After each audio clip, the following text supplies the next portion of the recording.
یو ډاکټر و د غاښونو ډاکټر صاحبان خفه نه شي هغه وایي موږ ته د دې غواګانو دا غاښونه چې دي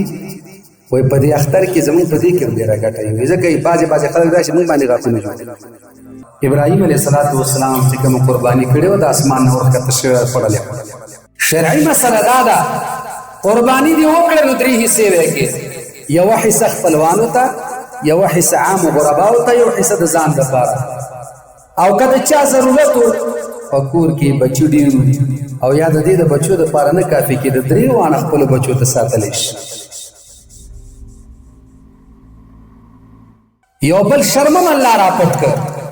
که مونږ او تاسو فکر وکړو هغه شرم دا دی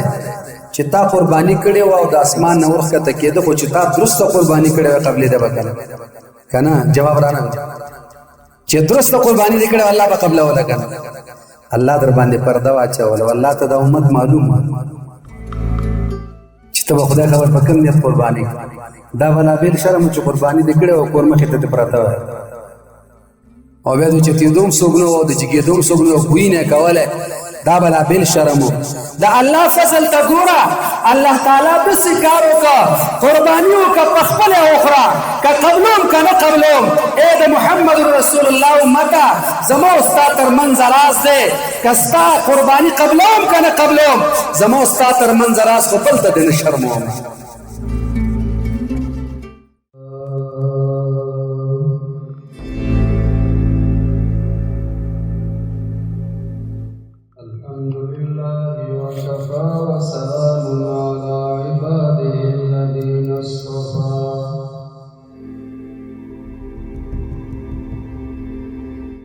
خصوصا على سيدنا محمد وعلى آله وأصحابه الأتقياء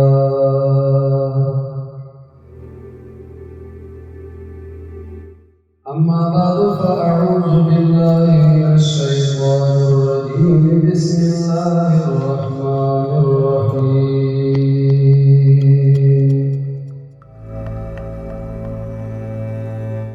قال الله تبارك وتعالى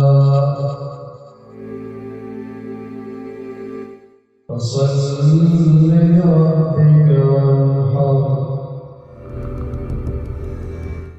إن الله وملائكته يصلون على النبي يا أيها الذين آمنوا صلوا عليه وسلموا تسليما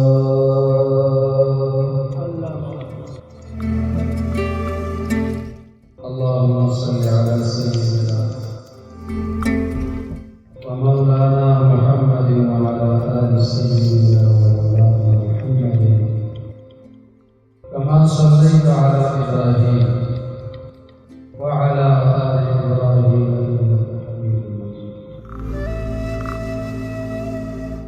جناب تابع قدر واجب الاحترام حاضرین و سامعین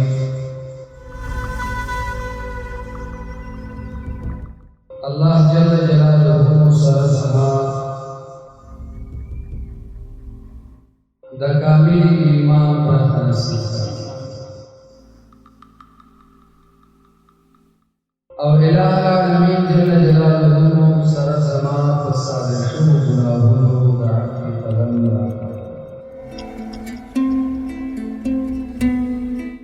عزت مندو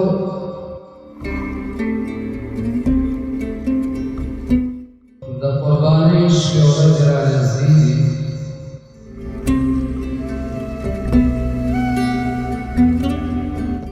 حجاج کرام آغوی دا اهم فریضی دا ادا کول لپاره بیت الله شریف ته تللي الله تعالی دې د هغوی عبادتونو قبول وکړي او رب العزت جل جلاله دې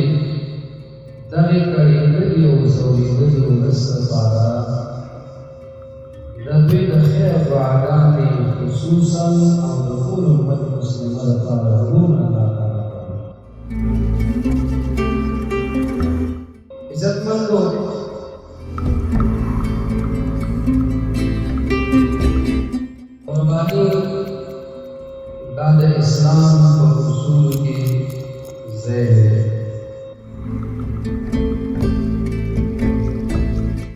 دا یو داسې عمل دی چې الله تعالی د دې فرضیت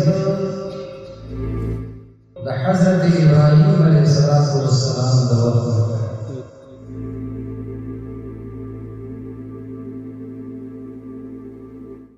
صحابه کرامو پوښتنه وکړه د رسول الله مبارک نه، یا رسول الله قرباني څه شی؟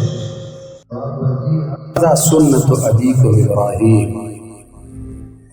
دا ستاسو د پلار حضرت ابراهیم علیه السلام سنت عمل.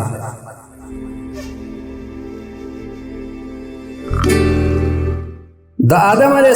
السلام د دوه بچو د نکاح باره کې چې کوم جګړه ذکر ده،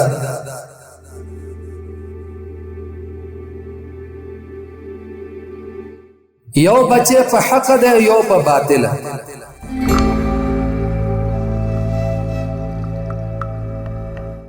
الته اصول داسې د آدم علیه السلام په دور کې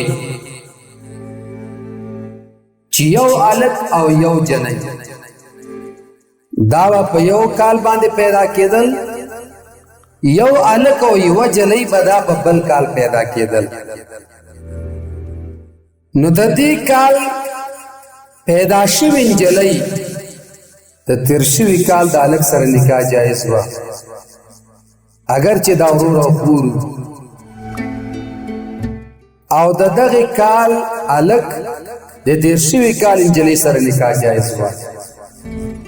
هغې کې دا حرام نه و چې د یو نفس نه دواړه دنیا ته راغلي، نه هغې کې دا حرمت چې په یو وخت کې راغلي نو هغې دواړه بیا نکاح نشي کولی. لکه په دې کال چې هلک او جنۍ راغله دغې دواړه خپله کې نکاح نشي کولی.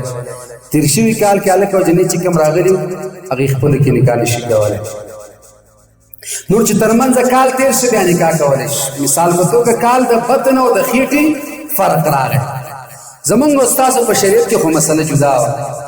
د آدم علیه السلام د دوه بچو اختلاف وکړ. دغه کم بچی سره چې دغه خور پیدا وه دا ښایسته وه،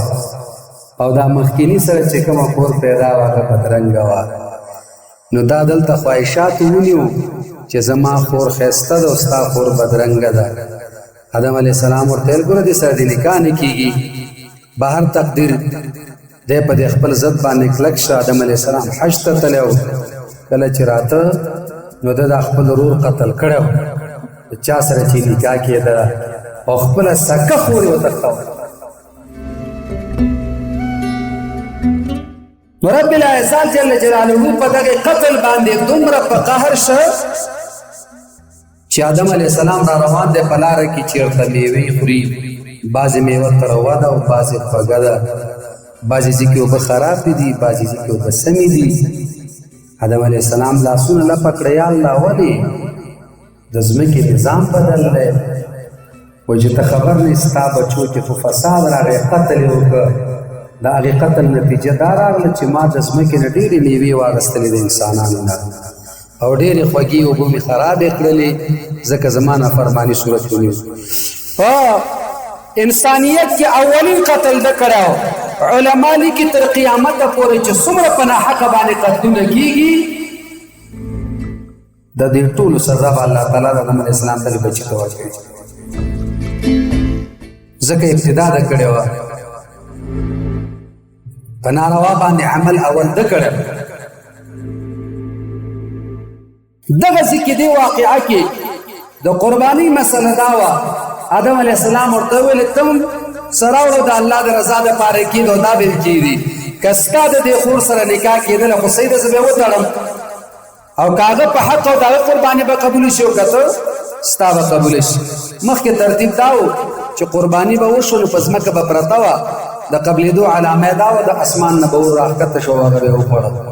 وایي دا قرباني قبوله شو. آدم علیه السلام چې دا حکم وکړه، هغه کم بچي چې هغه د نکاح اراده وه او په غلطه وه، هغې یو څه لږ غوندې غنم راوړل، هغه یې کېښودل، او ده چې کله خپله قرباني وکړه کېښودل، اسمان نه ورښکته شو، دی پورته که معلومه شو چې دی په حقه و. نو په دې هم ورته غوسه ورغله. نو الله تعالی وایي چې هغه وخت کې چې وإذ قربا قربانا فتقبل من احدهما ولم يتقبل من الاخر د یو نه قبول شو بل نه قبول نه شو د چا چې نکاح درسته او قبول شو د چا چې درسته نه او قبول نه شو بیا دا سلسله روانه و ابراهيم عليه السلام چې کوم قرباني کړو د اسمان نور کته شو پړلې امت محمدی صلی الله علیه وسلم الله تعالی احسان کړی هغه احسان ادا د قربانی ته کې خوریم ته دا در اصل علما وی دا یو مهمانی د نبی اسلام د امت ته چې الله تعالی یې کوي تا ته وی قربانی وکا او بخبل وکړه شرعي مسله دا ده قرباني دی وکړه نو درې حصے وکړي یو حصہ خپلوانو ته یو حصہ عام غرباو ته یو حصہ د ځان لپاره او کله چا ضرورت فکور کې بچو ډیر او یا د دې د بچو د لپاره نه کافي کې د درې وانه خپل بچو ته ساتل شي البته دا د قرباني د روح نه خلاف نور مسله مشکل نشته پړل دا قربانی یو بل شرم الله را پټ کړ کومه تاسو فکر وکړه هغه شرم دا ده چې تا قربانی کړي او د اسمان نور ښکته کېده خو چې تا درسته قربانی کړي او قبلې ده وکړه کنه جواب رانه چې درسته قربانی کړي الله به قبل ولا کنه الله در باندې پرده واچول والله ته د امت معلومه چې ته خدای خبر پکم نیت قربانی دا ولا بیل شرم چې قربانی دې کړي او کور مخې ته پراته او بیا چې تیندوم سوګنو او د جګې دوم سوګنو کوی نه کوله دا بلا بیل شرم دا الله فضل ته ګورا الله تعالی د سکارو کا قربانیو کا پخپل اخرى کا قبلهم کنه قبلهم اے د محمد رسول الله امتا زمو استاد تر منظراز دے کستا قربانی قبلهم کنه قبلهم زمو استاد تر منظراز خپل ته د شرمو ولی زما د محبوب امتی نه د شرم بل ته د شرم نه وړاندې الله عزت وشا او استعمل الله اکبر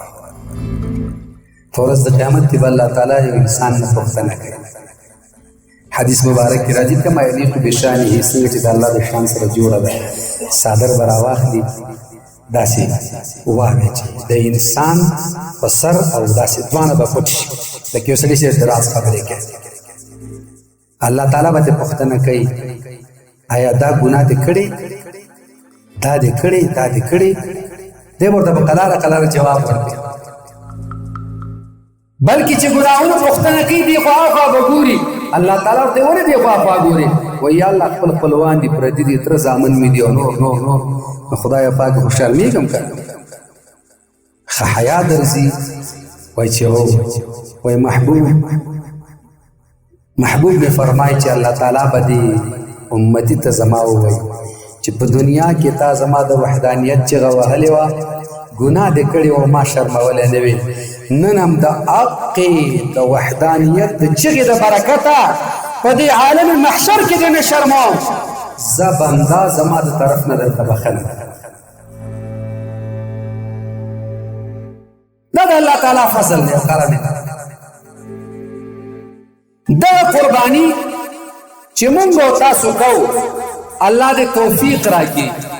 دې د پاره څه شرایط شریعت مقرر کړی دی ګورا اولین شرط په هغه کې اسلام دی مسلمان به قربانی کوي نو څوک دی وته جواب رانغه مسلمان قربانی وکړه څوک دی وته کافر دی وته اول د قربانی د پاره شرط اسلام چې ته مسلمانې قربانی وکړې ته مسلمانې نو ته ول الله د حکم سر ته رسې او قربانی م الله د چا قبلې ته مسلمان د اولنې شرط ده دویمه دا ده د قربانی لپاره دویم شرط چې دی نو هغه نصاب دی یو سړی که نصاب ولري خاوند د نصاب وي نو په ده باندې قرباني شته او که دغه سړی خاوند د نصاب نه وي په ده باندې قرباني نشته. نصاب څومره اندازه ده؟ لکه یو سړی څومره پیسې ولري چې په ده باندې قرباني وشي. نن سبا وخت کې تقریبا 80 ګرامه سره چې د چا سره وي په هغې باندې قرباني کېږي. 80 ګرامه تقریبا سره. او دغسې که چېرته سرو زرو ته یې واړی، د سپینو زرو ته یې واړی، سرو زرو نه یو سړی که چېرته 2.50 تولې یو قول او 1.80 تولې دویم قول سپین زر ولري یا د هغې قیمت ولري په دې باندې قرباني شته. ګورئ سرو زرو کې مې یو ټکی وویل چې زه فکر مو ورته وي. سرو زرو کې مې دا ویل چې 80 ګرامه ولري، قیمت مې نه دی یاد کړی، 80 ګرامه سره ولري. په سپینو زرو کې مې دا ویلې که څوک 2.50 یا 1.80 تولې سپین زر ولري یا د هغې قیمت ولري. سر مو په خلاص شو. څه معنا؟ معنا دا ده چې د سرو زرو نصاب جدا دی، د سپینو زرو او د پیسو حساب یو دی.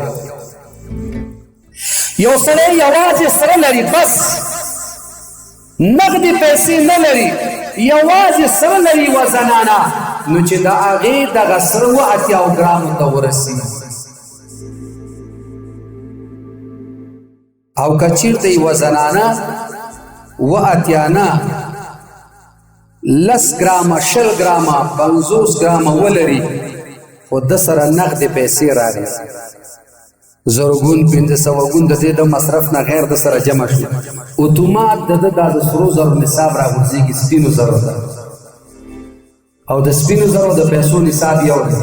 نو دغه وخت کې بیا د 80 ګرامو حساب نه کوي، بیا به دغه وخت کې د پیسو یا به د سپینو زرو حساب کوي. په مسئلې مو ذهن خلاص شو. بله ده زکات عمدقه نصاب دی چې کوم نصاب مې د قربانۍ لپاره ویلی. د زکات نصاب عمدقه دی چې کوم د قربانۍ لپاره دی، خو دې کې او هغې کې فرق دا دی چې په قربانۍ کې په نصاب کې حولان الحول تیرول شرط نه دي. معنا دا چې نصاب در سره برابر شو، په دې یو کال پوره شو، د هغه نه بعد به ته بیا زکات ورکوې. مګر په قربانۍ کې دا شی نه دی. قربانۍ کې که چېرته خاوند د نصاب شي په همغه ورځ باندې هم قرباني کوي. دې کې بیا دا شرط نه دی ګوره چې دی به کال تېروي او کال به ورته انتظار کوي او د هغې نه بعد به بیا دا راواخلي. نه، بعضې خلک یوه خبره کوي، هغې وایي چېره موږ پیسې ساتلي دي، پیسې را سره شته، خو د بچو د ودونو لپاره مې ساتلي. په دې زکات شته،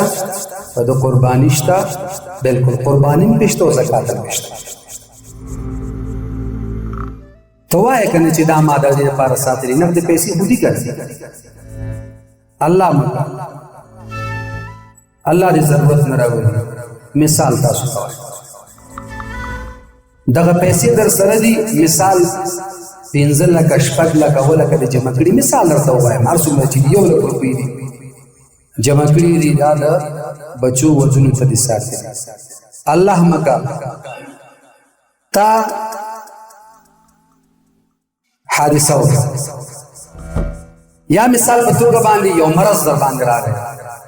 دغه پیسې به ته په ځان باندې لګوې که نه دا به د بچو ودونو ته ساتلي؟ جواب رانغی در ټول په ځان به یې لګوې. ولې به یې لګوې؟ که ضرورت راغی. نو چې ضرورت راغی، هغه پیسې چې تا د بچي واده لپاره ساتلي، هغه پیسې چې تا د ځان سره همداسې ساتلي، څه فرق یې پاتې شو؟ هېڅ فرق یې پاتې نه شو. که په دغې پیسو دې یو ځای واخېسته او هغه دې د کور دپاره اخیستی دی او یا دغه کور جوړ دی، دغه کور دې په کرا باندې ورکړی، دغه کرا باندې هوبهو ستا مصرف یوازې کېږي و بس. نو طرف نه مدرک نه لري یوازې همدغه کور په کرا باندې چلیږي بیا په تا باندې قرباني نشته بیا په تا باندې زکات نشته او که خپل کور نظام ته جوړ که پکې اوسېږي هم په هغې کې زکات نشته خو یاد لره یو سړی دی 2 منزله کور جوړوي مثال په توګه 2 منزله کور جوړو مالکه زما 8 کوټې پکارېږي 8 کوټې دې راواغېستلې 2 منزله کې د 4 کوټې جوړې کړې ضرورت یې پوره شي اوس د دې لپاره کوټې جوړې خو دپاره د کور نه نیت دې پکې دا دی چې دا به زه په کرا باندې ورکوم د دې کرا به ماته راځي اوس چې کله ته نیت پکې دا کې چې زه دا د کرا لپاره جوړوم دا شو معاملت تجارتي اوس دقه ځای چې څومره دی حساب به د نصابو کې که نصاب ته رسېده نو په تا یې قرباني هم لازمه ده او په تا باندې زکات هم لازمه ده خو که چېرته دا ټول ستا په ضرورت کې بیا نشته یو سړی دی که نه کور کې مثال دغه کې بازار کې کور جوړوي کور د پاسه مارکیټ جوړوي په دغه کور باندې زکات نشته خو په دې مارکیټ باندې زکات شته ولې اصل وجه دا ده چې اراده یې بدله شوه نیت یې بدل شو انما الاعمال بالنیات د عمل دارومدار دا په نیت سره دی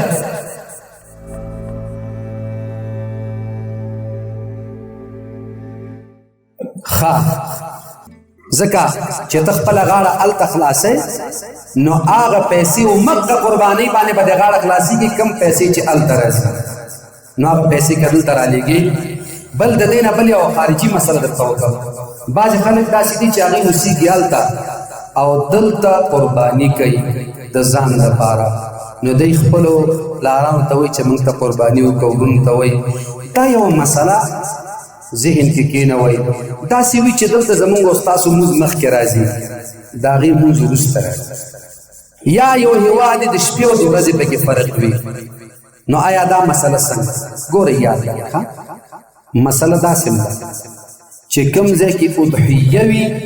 کوم ځای کې قرباني وي حلاله او وقت د هغې هېواد ته به اعتبار وي مثال یو سړی فرانسه کې اوسېږي په افغانستان کې لګیا دی قرباني کوي نو دا کولی شي چې قرباني د دې اعتبار دقې ورځ ته وي چې کوم په افغانستان کې ده هغه ځای ته به اعتبار نه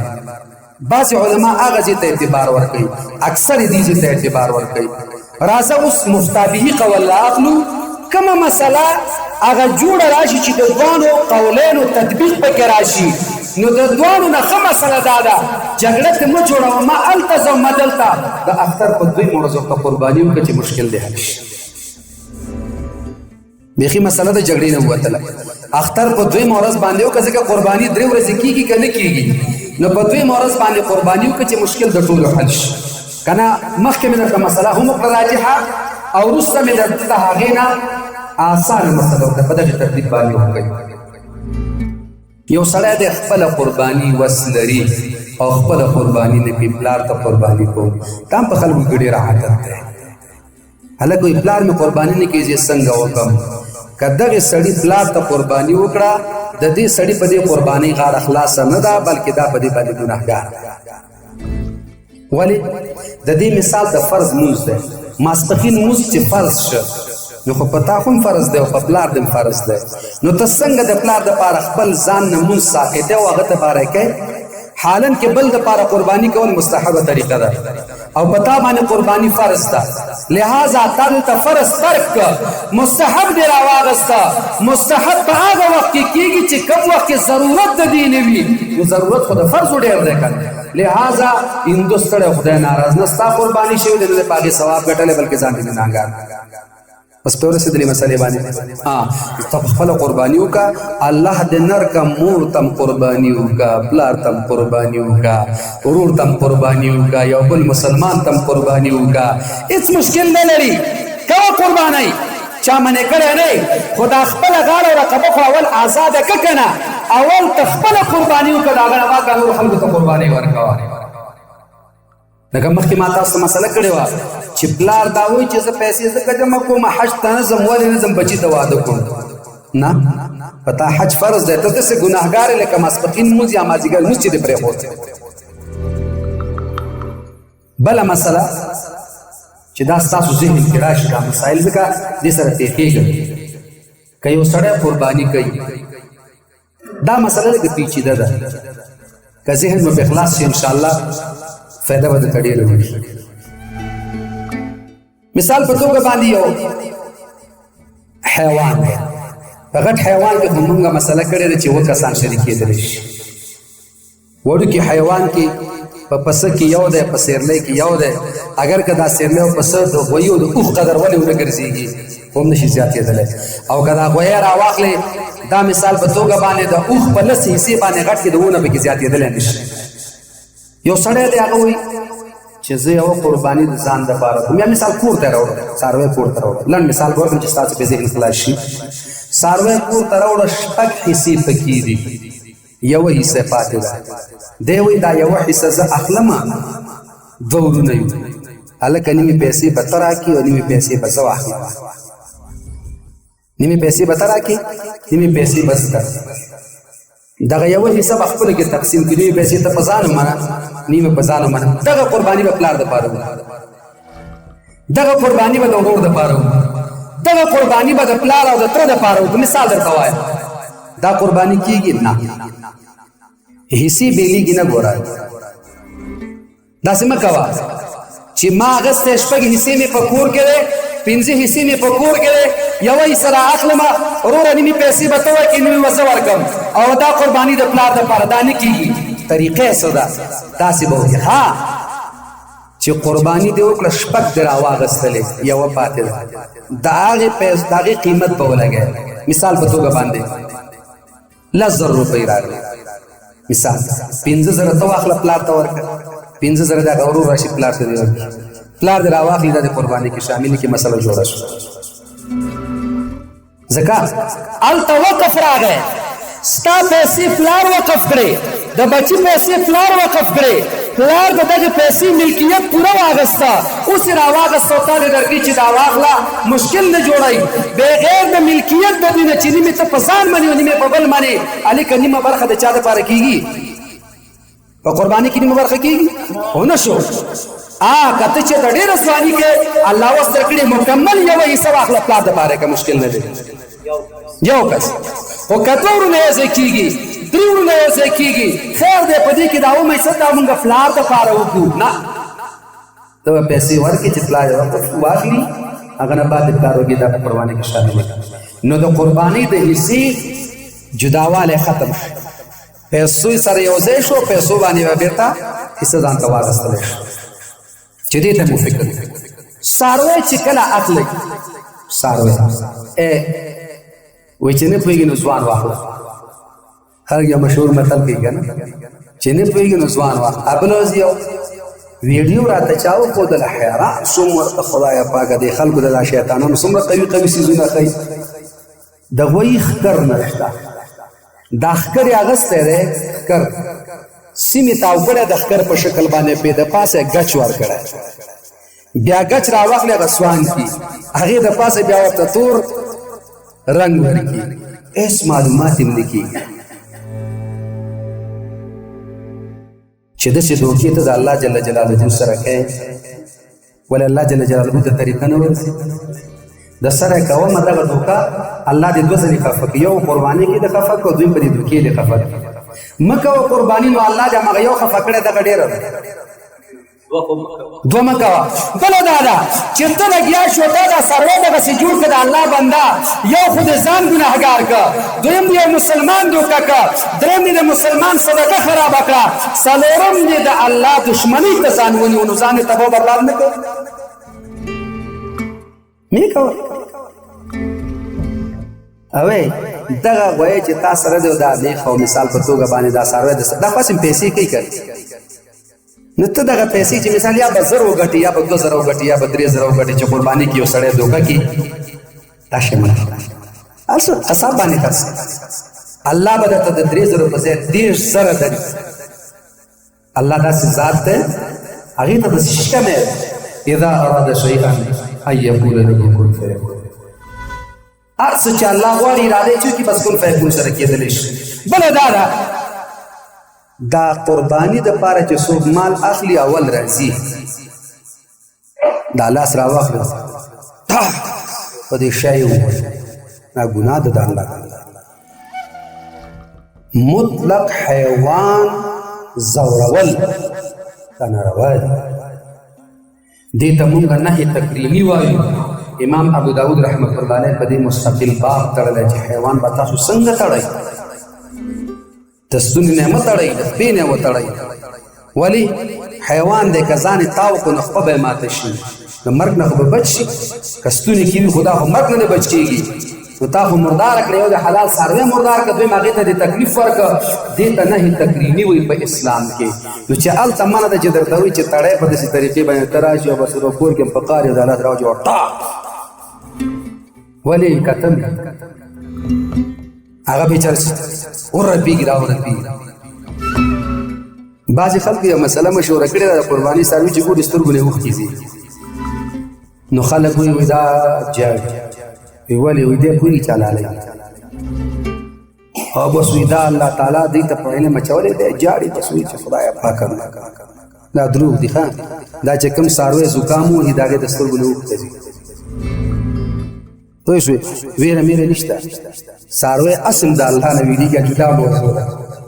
او دا شی بېله خبره چې توس قربانۍ کې شه یا ته ځان رسول الله مبارک حسابه یې په هغې وخت کې چې په حجة الوداع کې رسول الله مبارک په آخرني حج کې تقریبا 100 اوښان حلال کړې په خپل لاس مبارک نبي علیه الصلاة والسلام حلاله کوي. صحابه فرمایي هر یو اوښ د بل نه مخکې کېږي. امام ابو داود رحمه الله حدیث نقل کوي دې لپاره مخکې کېږي دا اوښه وایي چې رسول الله مبارک مې د دې بل نه مخکې حلال کړي. هغه بیله موضوع ده. ته خو رسول الله نه یې که نه ته د هغې امتي دا منم لیکن ته خو د هغې غوندې نه شي کېدلی. حجر اسود هم تیږه ده خو د هرې تیږې غوندې خو نه ده که نه. محمد علماء کرام لیکي محمد صلی الله علیه وسلم څه شی دی بشر دا یو بشر دی ولیس کالبشری لیکن نه دی د بشر غوندې بشر دی ولیکن بشر غوندې نه دی. اول حجر اسود حجر اسود دا یوه تیږه ده ولیس کالحجر عامو تیږو غوندې خو نه دی. نو څاروی چې اخلي یو به دا نه کوي دویم به دا نه کوي ښه چې وګورې یاره ستا په فکر څونه غوښه به کوي لکه ستا په فکر څونه ورتې غوښې ته اخلي. لن ينال الله لحومها ولا دماؤها ولكن يناله التقوى منكم. الله فرمایي ما ته غوښه نه رارسېږي ما ته وینه نه رارسېږي ما ته هغه شی بهتر دی چې ستاسو په زړونو کې کومه تقوا ده. ته ښایسته څاروی وګوره خیر دی خپل د پیسو مطابق هغه څاروی وګوره چې ستا سترګې پرې خوږې شي. خو دا شی پکې مه وایه چې دا به څونه غوښه کوي هلکه ستا مې خو پکې اوس نه د غوښې شو او تا دا مسله اورېدلې نه ده چې کله د غوښې دپاره قرباني کوي نو دا قرباني د الله نه قبلوي. یو سړی که مثال په توګه هغه درته وایي یاره ماما دونه غوښه به کوي ورته یې صحیح ده هغه ستا کار زه دې دپاره نه خدا مې خوښه شوه ده څاروی مې خوښ شو اوس یې راکړی ته دغې مې خوښه ده راکړی ښه تاو راتاو شو اوښتیونه وګوره چې پخی ګوډنۍ مثال روغ او سالمه روغ او سالمه. یو سړی دی ما ته وایي چې زنګ راته ووهه ما ته وایي دغه عکس لږ وګوره دغه پسه باندې قرباني کېږي که نه وایي واټساپ ته مې د عکس رالېږلی دی ما ورته ویل ښه هغه چې مې وکړه دا غوږ یې ورته منځ کې شکولی نو ما ورته ویلې چې نه خیر په دې څه کې دا خو تقریبا لږه حصه یې شکېدلې او ډېره پاتې ده په دې قرباني کېږي. ما ورته ویل چې بل یو وګوره که نه کنه دا دی هغسې ده وایي نه نه زه خو د پسونو کار کوم ما چې دا به خیر دی قرباني کوم او نور نو ما دا ولې قرباني وي دا رانه چا یو 2 زر روپۍ را ځانه غوښتله. الله اکبر ټوله قرباني راواخله په 100 روپۍ خرابه کړه ټوله قرباني راواخله په 2 زر روپۍ خرابه کړه. ښه حیوان وګوره 500 زر روپۍ باندې ما اخله په 500 سره یې ما اخله په څلوېښت زره یې واخله خو هغه څاروی واخله چې ستا سترګې ومني چې دغه دی سترګې دې خوندي شي ستا نیت دا دی چې دا ښایسته څاروی دی دا د الله جل جلاله رضا دپاره اخلم بس ورځ د قیامت کې الله تعالی ته ښودلی شي یا الله دقه مې ستا دپاره خوښ کړی او ربه دغه مې وسو دغه مې واخسته بله دا ده چې قرباني کوي نو قرباني په دې دیهاتو کې او په دې عامو ځایونو کې لږ فرق لري دیهاتو کې چې قرباني کوي نو قبل صلات العید کولی شي د اختر لمونځ نه شوی او باندو کې قرباني وشو نو مشکل نه لري کله چې خاریه ده قبل صلات العید نشته ګوره او بعد صلات العید اختر لمونځ چې وکړي بیا به قرباني وکړي او دا موضوع دا به انشاءالله خیر بیا به هم وایو اختر په ورځ باندې کمړنو و ژوندي و یار زنده و صحبت باقي چې په دغې ورځ باندې موږ او تاسو ورته روژه وایو خو دا د روژې مثل دی روژه نه ده دا سنت دی رسول الله مبارک به په وړوکي اختر کې د مانځه نه مخکې ډوډۍ خوړله چای به یې څښه او په غټ اختر کې به یې د مانځه نه بعد وروسته بس دومره فرق دی او په یو سنت باندې عمل چې څوک وکړي فله اجر 100 شهیدین د سلو شهیدانو ثواب ورته الله تعالی ورکوي او بیا د خېټې په سنت کې خو موږ تاسو ډېر تکړه یو ماشاءالله د خېټې سنت دي که نه دي او چې بیا کله پوره کړو بیا کور کې بدماشي هم کوو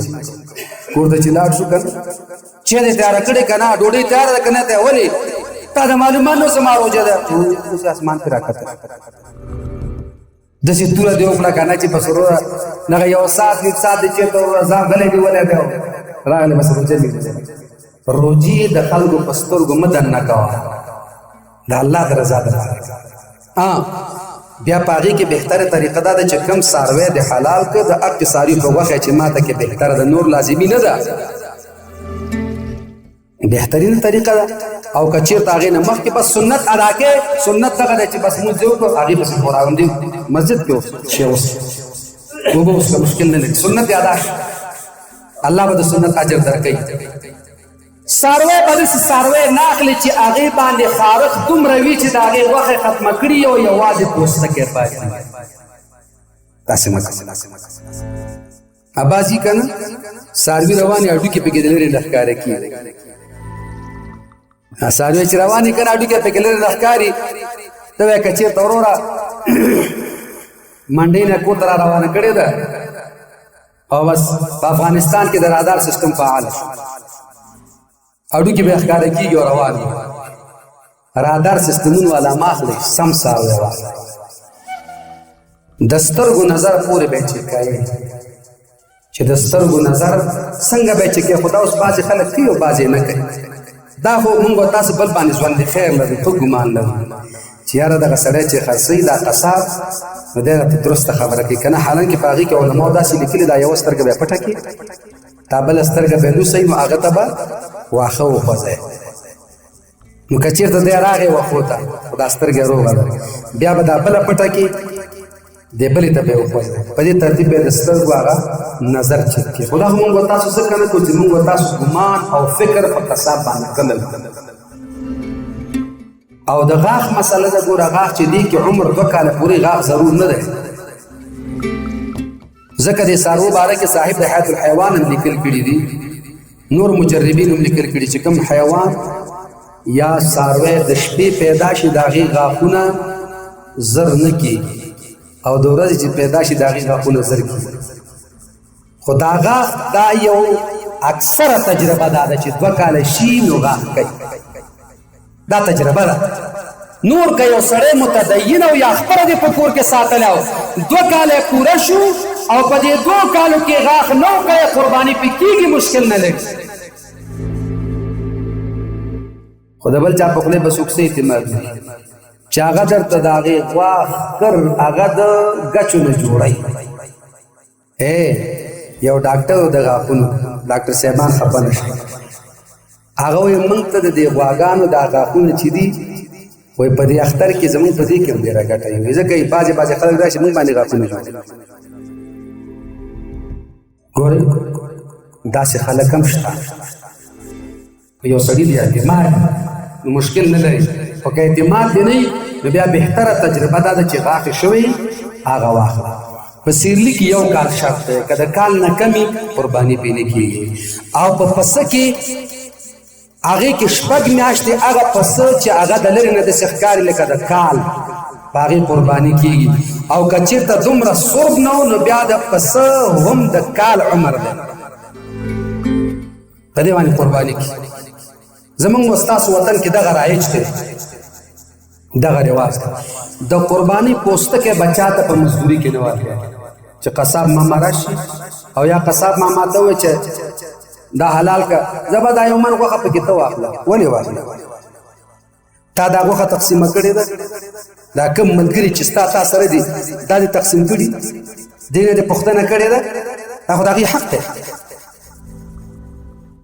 بیا وایي د ټوله په مشرۍ زه د سره ته نه. ولې؟ اوس که هغه یو چېرته داسې په کبابو کې اوډي کې پیدا شي او در دې چې نه یې بخم، بیا به څه کوي؟ داسې مه کوئ، دین ته مسله جوړه کړئ. صحیح دی، یو سړی به تا ته ټوله غوښه معاف کړي چې دا واخله، خو نه د هغې زړه ته به ګورې که نه. پیغمبر اسلام فرمایي د یو مسلمان مال خوړل حلال نه دي مګر د هغې په اجازې سره. او مګر حدیث کې طیب نفس راغلی دی، بلکل د زړه په پاکې ارادې سره دی چې صحیح. ښځه که چېرته سره زر لري په هغې ځان ته قرباني ده، نصاب یې مخکې ویلی دی. په نارینه ځان ته قرباني ده، نارینه نشي کولی چې د ښځینه د خوا نه قرباني وکړي. ولې په ښځینه باندې لازمه ده. که چېرته ښځینه پیسې وغوښتلې او خاوند ورته په خپله تبه ورکړي چې دا واخله او هغه بیا تا ته قرباني کې درکې مشکل نه لري، یا میاشت په میاشت باندې خاوند ښځې ته پیسې ورکوي، هغه جمع کړې بیا تا ته درکې چې دا واخله، خو دا پیسې په دې شرط چې د امانت په توګه نه ورکړي، خپلې ښځې ته ورکړي چې دا واخله ستا حق دی. دغه مثال ګوره د سرو زرو د زکات هم ده. زکات هم دغه مثال دی. ښځه به خپل مال زکات ورکوي، ځکه چې مونځ په هغه باندې خپله فرض دی، نو قرباني هم پې خپله فرض ده. او بیا ښځه کولی شي چې دغه سره چونکې زکات بحث نه دی، هغه پوره نظم د دغې زکات دا مال دا ښځه کولی شي چې پلار ته ولېږي، نه اصول فروع ته نشي ورکولی، نه پلار او مور ته ورکولی شي او نه ورو دغه ته دا بچي او لمسي او کړوسي ته ورکولی شي، دې ته نشي ورکولی. بهر تقدیر عزتمند دی. الله دې زموږ ستاسو د ټولو قربانۍ قبول منظور کړي. الله دې توفیق راکړي چې په صحیح توګه باندې قربانۍ د الله د رضا دپاره برابر کو درست کو. واقول قولي هذا استغفر الله لي ولكم ولسائر المسلمين برحمتك يا ارحم الراحمين.